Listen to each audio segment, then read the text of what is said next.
सानाम को जोहार तिहिन Google meet और फेसबुक लाइव पे हेजाकान आपे सानाम को इन आतम दाराम पिया तिहिन दो भिडी असूल निये गालमाराव रिया गोटा हुई कना अदो तिहिन दो 8 number program kan tabuna ado noa laha ka 7 program हुई कना जहां जुदी बापे नेला का खाय ale ya ka Facebook रिया लाइव रे apa जहां रे पेज बिना कला उन्हें पे जाओ पे न्यान दारे tabuna ना साव पे YouTube रे ale ya YouTube चैनल जहां मिला कला भेज संताल एसोसिएशन उना का चलाव करते हो ale ya lahat ya video पे न्यान दारे ado तिहिना गालमाराव चलाव बना लगी नेहराई कना डॉक्टर मातंगिनी सोरेन मा जोहार जोहार डॉक्टर मातंगिनी सोरेन दो नेतो additional block animal health centre जहां दो बीरभूम जिला रिया सिमली रे मेना का सिमली 1 ओने वेटनरी ऑफिसर हिसाब ते कमिए कना अदो खाटोते नवा की उपरुमी लई के तया अदो नेतो तिहिना ओका कमी होगा मा कमी होगा चला बना लगी डॉक्टर मातंगिनी सोरेन नेहराई कना मा तिहिना कमी होगा लाहाय तबन सुर सांगिन खन हेड सेटेरा मानतान मानतानी बयहा मिसी सानाम को इन तरफ सेट खन आर भेट सान्ताल एसोसिएशन तरफ सेट खन आयमा आयमा सारहाव आर सागुन दाराम मारांग को दो मानव जोहार आर को दो दुलर में साथु मा तबे तिहिना गालमाराव आखड़ा दो नोडे गेबन एहोबिदा तिहिना गालमाराव जहां विषय निये विषय दो हुयुक काना भिडी आसुल आर नो भिडी आसुल बाबत गालमाराव लागित गे तिहिन आबो ताला रे हेडसेट कानाय डॉक्टर मानतान रविंद्रनाथ किस्कु चलो तबे देला मानतान डॉक्टर रविंद्रनाथ किस्कु रविंद्रनाथ हासदा गंके ठन खन गे बन बाड़ाई जोंगा आकिना हुडी कथा उटू सानाम कोगे जोहार तिहिन भिडी आसुल बाबते भेट सान्ताल एसोसिएशन जहां इन चेतान आंगीभार को चाल कदा नोआ दायित्व पालन खातिर ते आदि गौरविन आटकारेआ उनाते भेट पोइलो ते भेट सान्ताल एसोसिएशन रेन सानाम रसिया को डाहार जहां nyutuman गापालमाराव को चलाव इदिया सानाम को अडी आयमा सारहाव ओना सावते नोआ जहां प्रोग्राम से गालमाराव आबोरेन आतो ओड़ा रेन जीवजियाली आसुलेट को सानाम लेकान चासीबासी होड़ को ट्रेनिंग गोड जोहार सावते सारहाव ताहेन कना निया अतिमारी कोरोना परिस्थिति रहो तिहिन तिंगु रेना मेटिन गे उपाय जे सानाम होड़गे विभिन्न जहां कामी को करावे ताहेन कामी को आड़ कदा ओना खातिर से तिहिन जहां आतो ओड़ा रे विभिन्न जायगा खन रुवाड़ हेज काते जीवजियाली आसुल रेना मेटेन नापाय पान्था जुदी बन साब राकाब दाड़िया से बन साबा आसायन सानाम कोगे बहुत तुल काते बन बंचाव दाड़िया निया लहा आडी आयमा गालमाराव पारोम कना फेसबुक लाइव यूट्यूब चैनल रे नेल ताबन पे ओना रेना गे तिहिन मिड हाटिन भिडी आसुल बाबत ते पोइलो रे लई लहा जहां दरकार कना जे मानमी जीवजियाली आसुल जखन खन गे को एहब कदा उन खन गे मेरम सावते भिडी हो आसुल रेना बेहर दो को एहब लेदा पाहिल दो मेरम सावते भिडी कम बेसी जतो होड़ा ओड़ा रगे को नेलोक कान ताहेन मेनखान नेतार दो भिडी आसुल दो बई बईते कम इदिक कना होयतो नोआ रेना मिड मारांग खोज गे हुई कना যে চাহিদা কম সে বাজার মার্কেট ভ্যালু বানুয়া জিল রেনা চাহিদা কম ওনা সাথে আবো নোয়া ললো সাথে সেত সেতে জায়গা রে আবহাওয়া অঞ্চল রে ওকালেকান ভিডি को নাপাই তেবন আসুল দাড়ে কোয়া ওনা রেনা হয়তো আবো মধ্যে রে যাহা नॉलेज से ज्ञान तहे दरकार ओना हयतो कम हतेते नोआ कम इदिक काना को तिहिन भिडी आसुल बाबदते जहाँ गालमाराव एतहब इदिन जे पयलो आबो भारत बर्ष रे तीना रकम भिडी मेना कोआ ओना साथेई लैया जे भिडी चेदा बन आसुल कोआ भिडी आसुल रेना जारुर ते चेद भिडी आसुल रेना जारुर सानाम गेबन बाड़ाया पयलो जारुर गे हुयुग काना जिल बाबद दसार जारुर दो उल से लोम जहाँ दो पशम ᱧᱩᱛᱩᱢ ते विभिन्न राबांग एलाका रे ᱧᱟᱢᱚᱜᱼᱟ विशेष करे जम्मू काश्मीर हिमाचल प्रदेश ओना बेगर दक्षिणांचल रे विशेष करे भारत रेना दक्षिण साइड जेमन तमिलनाडु केराला सेद दो जिल सावते तोवा लागिद हो भिडी को आसुल कोआ नोडे चितर रे ñeलᱚᱜ कना जे विशेष करे भिडी दो जिल तोवा और उल से लोम लागिद गे विशेष कायते को आसुल कोआ दसार चितर रेबन नेल नामा जे भारत दिसम रेना ओका ओका जायगा रे चिली जात रेन भिडी को बेसी को आसुलेट कोआ भारत दिसम रे मोट नितो हाबिते 40 टी खन 42 टी ब्रीड रेन भेड़ा मेना कोआ से भिडी मेना कोआ उनको मुद्रे जतक्षण राबांग से हिमाचल हिमालय अंचल रेना जहाँ जम्मू काश्मीर मेना हिमाचल प्रदेश मेना पंजाब रेना उत्तर साइड से उत्तर प्रदेश ना उत्तर धारे ओना करे दो जहाँ को भिडी को आसुलेट को उनको दो विशेष करे राबांग एलाका रेन भिडी उनको दो शुधुमात्र भाले लोम नाम लागिते से पशम नाम लागिते भिडी को आसुल कोआ दसार एलाका दो हुयुग कना रहड़ उत्तर पश्चिमांचल जहाँ को जायगा दो पड़ा कना गुजरात पंजाब रेना किछुटा मध्य प्रदेश उत्तर प्रदेश राजस्थान नोआ करे दो बेसी कायते जिल पारपास तेगे भिडी को आसुल कोआ ओना तायनम भारत रेना दक्षिण प्रांत विशेष करे केराला तमिलनाडु महाराष्ट्र कर्नाटक आंध्र प्रदेश नोआ करे हो विशेष करे जिल और साथे तोवा लगी भिडी को आसुल कोआ और पूना जहाँ अंचल ओना दो अब पश्चिम बांग्ला साथे जहाँ दो पूर्वांचल को मेता कना भारत रेना ओना दो पश्चिम बंग बिहार झारखंड उड़ीसा साथे सिक्किम रेना किछुटा अंश नोआ धारेन एलाका रेन विभिन्न रकम भिडी बन नेल नाम कोआ विशेष करे तिहिना जहाँ आलोचना रे भिडी आसुल बाखराते अब पश्चिम बंग रे ओकालेकान भिडी विशेष करे बन नाम कोआ उनको निये गे नोडे लैया नोडे चितर बन नेल को पहलो चितर मेनाया गाड़ोल भिडी जहाँ दो गाड़ोल सीप नुकु दो पश्चिम बांग्ला रेना दक्षिण 24 परगना उत्तर 24 परगना पूर्व मेदिनीपुर साथे उत्तर धारे पश्चिम बांग्ला रेना उत्तर धारे जलपाईगुड़ी और कोचबिहारे बेसी कायते को नेनामोआ एटा एटा जिला रहो नेता दो को आसुलेट को गया तबे कम दसारी चितर शाहाबादी जहाँ दो बेसिर भाग बिहार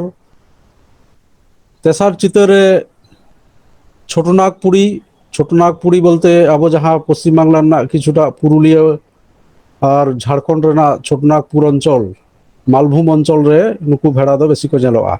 नुकु पेया भेड़ा गे मोटामुटी गड़ ओजन दो हुयुग कना 15 खन 25 केजी गाड़ोल भिड़ा विशेष वैशिष्ट्य दो हुयुग कना नुकुआ लुतुर दो एकदम गे आडी काटी माने 8 सेंटीमीटर और কিছু কিছু ভেড়া ক্ষেত্রে ᱫᱚ ᱜᱟᱲᱚᱞ ᱵᱷᱮᱲᱟ ᱫᱚ ᱞᱩᱛᱩᱨ ᱜᱮ ᱵᱟᱝ ᱧᱮᱧᱟᱢᱚᱜᱼᱟ ᱮᱵᱚᱝ ᱱᱩᱠᱩᱣᱟᱜ ভেড়াওয়াᱜ ওজন গড় ওজন হুᱭᱩᱜ ᱠᱟᱱᱟ 16 কেজি গান আর ভিড়ি ক্ষেত্রে রে ফিমেল ক্ষেত্রে 14 কেজি এবং নুকুয়াগ বিশেষ বৈশিষ্ট্য ᱫᱚ সব থেকে বেশি জীবজিয়ালি বিজ্ঞানী কো নুকু চেতান আডি বাড়তি জোর কো এম কাদা যাতে আবো আতো অড়াᱜ রে আডি কম খরচ তে কো আসুল দাড়ে কোয়া ওনা খাতির তে নুকুয়াগ চেতান রিসার্চ চালাক কানা বিভিন্ন প্রজেক্ট আবো ভারত সরকারে হাতাও কাদা ওনা সাথে আবো পশ্চিমবঙ্গ প্রাণী ও মৎস্য বিজ্ঞান বিশ্ববিদ্যালয়ের নোয়া চেতান প্রজেক্ট চালাক কানা বিভিন্ন কেভিকে রে বিশেষ করে জলপাইগুড়ি রেনা রামসাই রে নুকু চেতান প্রজেক্ট চালাক কানা তো নুকুয়াগ বিশেষ বৈশিষ্ট্য গে হুᱭᱩᱜ কানা যে নুকু দো যে কোনো জলা জায়গা রে কো আতিং দাড়েয়া সাথে রহর জায়গা রে কো আতিং দাড়েয়া এবং নুকু লাগি বিশেষ দামান কোনো দানা খাদ্য বা বাজার সে খন জম হাতাও কাতে কিরিং আগু কাতে জম হচো রেনা কোনো দরকার বানুয়া নুকু দো একদম যে কোনো জায়গা রে রহর জায়গা সেঁতসেঁতে জায়গা হোক যত জায়গা রে কো মানাও দাড়েয়া ওনা সাথে বিশেষ কায়তে নুকু লেই রেনা সে ভাগে জেত মেনতে কো লেখাক কানা নোয়া খাতির গে নুকু দো মিদ ধাও রে পিয়া থেকে পুনিয়া কো হপন কোয়া যাহা দো মানে সব থেকে মানে যতগুলো ব্রিড মেনা কোয়া ভারত দিশম রে সব থেকে ভাগে জেত মানে হপন দিক দিয়ে দো ওনাতে নুকু ভিড়ি বংশ বিস্তার বা ওড়াগ রে যদি লাভজনক ভাবতে আসুল কো হুᱭᱩᱜᱼᱟ তাহলে গাড়ল ভেড়া মেটেন ভাগে ব্রিড দোসার ব্রিড ছোটনাগপুরি যাহাই লেইদা যে ঝাড়খণ্ড সাথে পশ্চিম বাংলার না মালভূমি অঞ্চল রে বন নেল নাম কোয়া নুকুয়াগ রং দো হুᱭᱩᱜ কানা বাদামি খন ডিপ হেঁদে মানে একদম হেঁদে রং আর তার সাথে ওজন মোটামুটি ভিড়িয়া দো 18 কেজি আর ভেড়া দো 20 থেকে 22 কেজি নুকু হ মোটামুটি আবো নোয়া ললো সাথে স্যাঁতস্যাঁতে অঞ্চল রে বেশ মানানসই নুকু হ আসল লেখান লাভজনক তবে গাড়ুল বেড়া রেখা দো মিদ সাথে পিয়া থেকে পুনিয়া দো বাকো হপন কোয়া মিটিন থেকে বারিয়া ওনা তাইনম ব্রিড বনপালা নুকু দো সিকিম অঞ্চল রে কো নেলোয়া যাহা দো একটু রাবাং জায়গা দরকার এবং নুকু হ বিশেষ করে মোটা উল পারপাস তে কো চাষ কোয়া এবং জিল পারপাস তে তো নুকু দো আবো এলাকারে খুব একটা বাকো মানানসই দাঁড়িয়ে কারণ সে নুকু দো কিছুটা রাবাং এলাকা দরকার তারপরের ব্রিড গঞ্জাম গঞ্জাম দো বিশেষ করে nyutum হুᱭᱩᱜ কানা যে পুরী কোরাপুট আর গঞ্জাম জেলা যাহা দো উড়িষ্যা রাজ্য রেনা ওনা এলাকারে নোয়া জেত রেন ভেড়া কো বিশেষ করে কো আসুল কোয়া নুকু ভেড়া রেনা বিশেষ বৈশিষ্ট্য দো ভিড়ি এবং ভেড়া বানার গে দেরিন তাহেনা তবে ভিড়িয়া দো যত দো দেরিন তাহেনা ওনা এমন দো বাং তবে নুকুয়া হ গোড় ওজন দো মোটামুটি 20 থেকে 24 কেজি মধ্যে রে তো রং দো বাদামি ঠিক আছে আর মুচের রে যাহা আবো এলাকা রেন মজফর নগরী যাহা দো পাহিল আবো এলাকা করে নুকুগে মেন গাড়ল ভিড়ি বেলতে কো মেতা কো কান থাহেন যাহাই দো বাইরে সে খন রাবাং সিজন রে মাইগ্রেটরি লেখা যে মানে পরিযায়ী লেখা নতে আতিং কো আগু কো তাহেন আবো বাঁকুড়া পুরুলিয়া পশ্চিম মেদিনীপুর এলাকারে নুকু তো বিশেষ করে উত্তরপ্রদেশের মজফর নগরী সুলতাননগর মিরুট ওনা এলাকার করে কো নামোয়া তো নুকুয়া বিশেষ বৈশিষ্ট্য হুᱭᱩᱜ কানা যে লুতুর দো আডি ঝেল তাকোয়া এবং লাতার সেট ঝিলেন তাহেনা চুপি আডি ঝেল তাকোয়া চুপি তাইনম জাঙ্গা সমান গে চুপি যাহা দো নুকুয়া বিশেষ বৈশিষ্ট্য ওনা সাথে নুকু ঠেন কোন কিছু পরিমাণ উল হ নামক গিয়া যাহা দো পার ইয়ার মোটামুটি 3 কেজি লেখা এভারেজ আর নুকুয়া বডি ওয়েট বিশেষ করে जहाँ तीन भारत बर्ष रे ब्रीड मेना कोआ भिड़ी भेड़ा से भिड़िया जतक्षण बेसी वेट तको मोटामुटी भेड़ा कम पक्षे 50 केजी और भिड़ी दो 40 केजी नितो भिडिया ओड़ा इदी काते मिड बार कथा लैदा निये लहा मेरम निये आलोचना हुई लेना जे मेरम दो रहर से कुठर जायगा को कुसिया किंतु भिड़ी दो ओना रेना सम्पूर्ण अपोजिट से उल्टे धरन नुकु दो जे कोनो जायगा रेम दोहो लेको खान गे नुकु दो ओना जायगा रे को ताहेना माने नुकु दो मिठेन घेसा घेसी ताहेन को कुसिया आलादा आलादा दो बाको ताहेना जहां दो मिट्टिन भिड़ी जहां रे ताहेना जतो भिड़ी मिठेन मोचा से बहक को मिठेन कता कोआ तो नुकु हो जे नुकु लगी आलादा काते बेस साफा साफी गोड़ा से उन्नत मान रेना गोड़ा बना रेना दो कोनो दरकार बानुआ नोआ चितरे नेलोक कान मोटामुटी जे काटते बनाव कान 3 फुट चेतान चेतान से 6 फुट माने मेरम जहां गोड़ा बनाव हुई कना एकदम उनको लेका गे गोड़ा बनाव काते नुकु हो दोहो गानोआ ओना साथे नुकुआ जम नु निये बारपे कथा लैदा जे जमा हो नुकु दो कोनो बाज बिचार बानुआ जहां गे जमा माय ओनागे जमा विशेष करे नुकु दो आतिन आडि को कुसिया एवं जहां रेढ़ा जायगा विशेष करे जहां करे घास को बांग हुआ बाली जायगा से जे कोनो झोप झाड़ आगाछा जतो गे नुकु दो को जमा ओना साथे दारे रेना छाल रेहेड हो नुकु जम को कुसिया एवं नुकुआ विशेष भिड़िया वैशिष्ट्य मेना जे कोनो चाष जायगा रेना जमी रे जदि अत्यधिक आगाछा ताहेना आगाछा सापा लगी भिड़ी लेकान दामान जिनिस दो चिली हो बानु कुआ ओना साथे हुड़ू ईर बा जे कोनो फसल ईर तायनम जहां घास को बाकी ताहेना से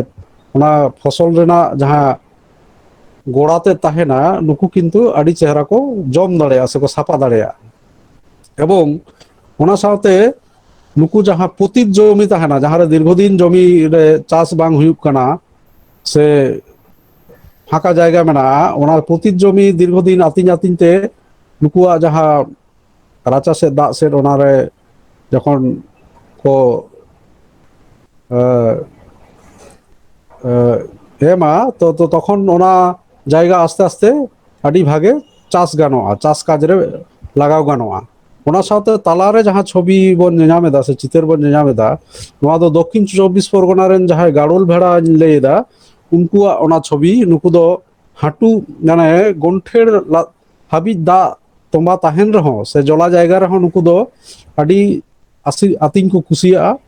ओनाते नुकु दो विशेष करे नोआ एलाका रे को मानान सई काते मेना कोआ जहां दो विशेष करे नोते दो बेसिर भागे नोना जला जायगा मेना ओना कोरेना जहां घास नुकु दो आतिन काते आड़ी भागे भाब तेको ताहे दाड़ेया ओना तायनम लेन जे रुआ हासो लाहारे आर मिद बार कथा लैदा जे नुकुआ जे हपन से 30 कोते नुकु को धरो मेटेन भिड़ी तीना बयस तायनमे हपन कोआ से भेड़ा तीना बयस तायनम उनको हपन लगी बन व्यवहार कोआ भिड़ी क्षेत्रे दो कमपक्षे 1 बछर 12 मास हुई लगा और भेड़ा दो कमपक्षे 2.5 बछर परे हपन लगी व्यवहार हुआ तो ओना तायनम नोआ बाड़ाय दरकार भिड़ी तीना दिन परे परे को गरमोआ से को डाका भिड़ी क्षेत्रे दो 16 दिन पर गरमोआ को एवं 12 दिन हाबी ओना गरम ताहेना ओना गरम अक्तो दसार दिन हिलो विशेष करे भेड़ा थेन उदुगे हुआ जदि ठीक ठाक हपन नाम को हुआ ताले खान दो दसार दिन जेन अवश्य भेड़ा ठेन बन भिड़ी बन उदुगे मा एवं नुकु दो उनका प्रत्येक 16 दिन पर को गरमोआ और नोआ हो नेल करा जे फागुन मास खन कार्तिक मास अब्दि माने मार्च एप्रिल खन आप टू सेप्टेम्बर अक्टोबर मास समय जदि ᱵᱷᱤᱲᱤ ᱯᱟᱞ ᱮᱢᱟ ᱠᱚ ᱦᱩᱭᱩᱜᱼᱟ, ᱛᱟᱦᱚᱞᱮ ᱠᱷᱟᱱ ᱫᱚ মানে নিশ্চিত ভাবতে হপন নাম রেনাᱜ খুব সুবিধা বা উন সময় দো হপন বেশি কো নামোয়া। ঠিক আছে, এইবারে ওনা সাথে তো ভিড়ি মোটামুটি পাল জম পরে 9 মাস হাবি লাই রে হপন কো তাহেনা, মানে 150 দিন, যাহা দো 5 মাস। ওনা পরে হপন তাইনম যদি স্বাভাবিকভাবে উনকু অনকাগে পরিষ্কার গেঁদড়াই অড়াইতে ভিড়ি হপনা যাহা মিউকাস মেমব্রেন সে হড়মরে যাহা নোংরা জিনিস কো তাহেনা ওনা কো সাফাসাফি মু মোচা পরিষ্কার কাতে ভিড়ি এঙ্গা ঠেন সাবে হইয়া যাতে তোয়া নিউ দাড়িয়াগ মাই। এবং ওনা পরে ভিড়ি 1 থেকে 2 মাস বয়স যখন গে হুয়ুগ তায়া ভিড়ি হপনা উন খন গে নুকু দো কৃমি রান যত বন এম দাড়ে কোয়া, বিশেষ করে পাটোয়া রান খুব দরকার। তো ওনা লাগিতে ব্লক প্রাণী স্বাস্থ্য কেন্দ্র বা অতিরিক্ত ব্লক প্রাণী স্বাস্থ্য কেন্দ্র যাহা ডাক্তার বাবু মেনা কোয়া উনকু ঠেন বন যোগাযোগ মা। নয়া তাইনমিং লেয়া যে আর ওনা কৃমি রান ছাড়া আরো বিশেষ কিছু রুয়া হাসো মেনা তাকোয়া, যাহা কো বিশেষ করে ভিড়ি ঠেন বিশেষ করে নেলোয়া। যেমন নোডে চিতেরে বন নেল নামা যে ওর বলে মেটেন ভাইরাল রোগ মেনা, যাহা দো মোচা ঘাত তাকোয়া, লুটি को আডি জোর ফুলো তাকোয়া, এবং মোচা ভিতরি রে যাহা জাম্বে সাইট সে আলাং को हो ঘা नो दो ओर बोले मेटेन भाइरस रोग मेट को हो एसेदो ताकोआ घाकते। तो नोआ दो विशेष करे राबांग दिन हुयुआ, नोआ हो लाहा खन जदि बन एटा एटा जहाँ रोग को बन मेन के जे कृमि रान को जमचो जदि ठीक ठाक हुयुआ, ताहले खान नोआ को दो कम हुयुआ এবং পরিষ্কার পরিচ্ছন্ন দরকার। যাহা খাতিরতে ভিড়ি তো যেহেতু কাটি অপরিষ্কার কো কুসিয়া দার লহদ কো কুসিয়া, নোয়া কো খাতির গে যদি মেন মোচারে দীর্ঘদিন নোংরা জিনিস তাহেনা, নোয়া ভাইরাল ইনফেকশন হই রেনা চান্স তাহেনা। নোয়া তাইনম নুকুয়া বেশ কিছু রোগ মেনা, যেমন ল্যাম্প ডিসেন্ট্রি মানে কাটি হপনা ডায়রিয়া। নোয়া দো ব্যাকটেরিয়া ঘটিত রোগ কানা, যাহা দো ক্লোস্ট্রিডিয়াম ব্যাকটেরিয়া নোয়া রোগে ঘটাওয়া। বিশেষ করে 1 থেকে 6 মাস হাবিজ বয়স রেন ভিড়ি হপনা বিশেষ করে নেল নামা। তো নোয়া লাগিদ হ চিকিৎসা মেনা, নোয়া চিকিৎসা লেখান সঠিক সময় রে নোয়া রোগ খাতির দো বাকো গুজুয়া, কিন্তু সময় রে রান এম দরকার। ওনা খাতিরতে সব সময় যেন ব্লক হাসপাতাল রেমন যোগাযোগ মা। তেসার আর মেটিন যাহা রোগ বিশেষ করে নেলোয়া, নোয়া দো পয়লো চিতরে যাহা নেলক কানা দো এনজুটিক অ্যাটাক্সিয়া বা কিছু মিনারেল ঘটিত ডেফিসিয়েন্সি, বিশেষ করে কিছু জায়গারে যাহা হাসা মেনা কপার ডেফিসিয়েন্সি যদি তাহেনা মানে তামা, ওনা মিনারেল ডেফিসিয়েন্সি খাতিরতে নোয়া দো হটো মিদ ধারে অরেত তাই। হ্যাঁ, তো নোয়া দো যদি মিনারেল কো যদি ঠিকঠাক বা মাল্টি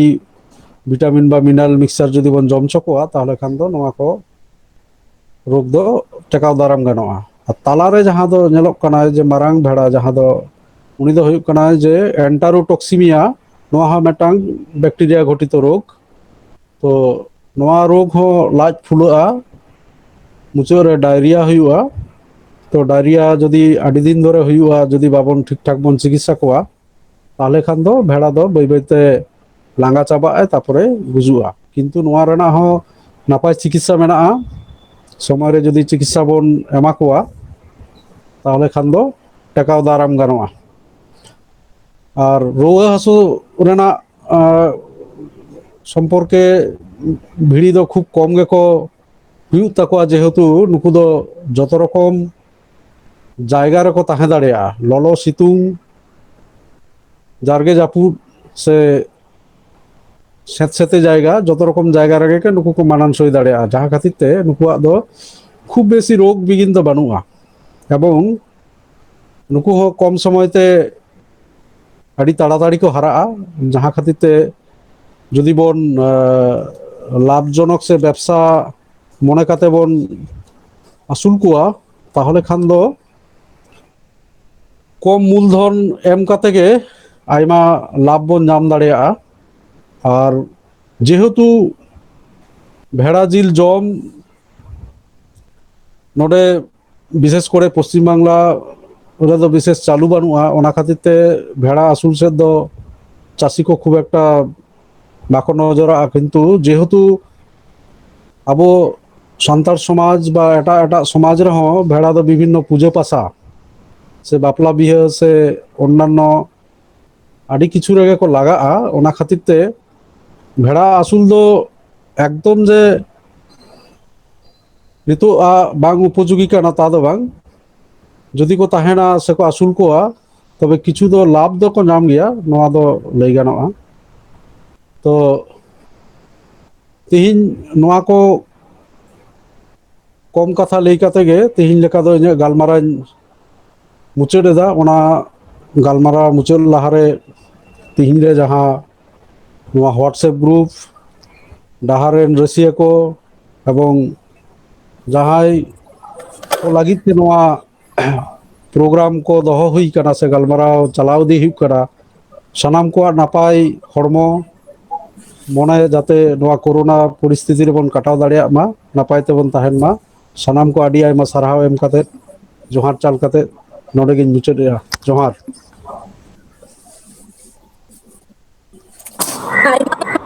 ᱰᱚᱠᱴᱚᱨ ᱨᱚᱵᱤন্দ্রনাথ ᱦᱟᱸᱥᱫᱟ ᱜᱚᱝᱠᱮ। ᱢᱟ ᱛᱚᱵᱮ ᱵᱚᱱ ᱵᱟᱲᱟᱭ ᱠᱮᱫᱟ ᱵᱷᱤᱰᱤ ᱟᱹᱥᱩᱞ ᱵᱟᱵᱚᱫ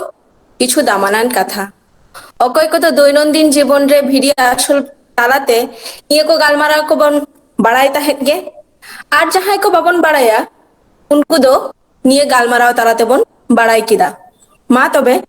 ᱟᱞᱮᱭᱟᱜ ᱤᱭᱩᱴᱤᱭᱩᱵ ᱯᱮᱡ ᱨᱮ ᱥᱮ ᱯᱷᱮᱥᱵᱩᱠ ᱞᱟᱭᱤଭ ᱨᱮ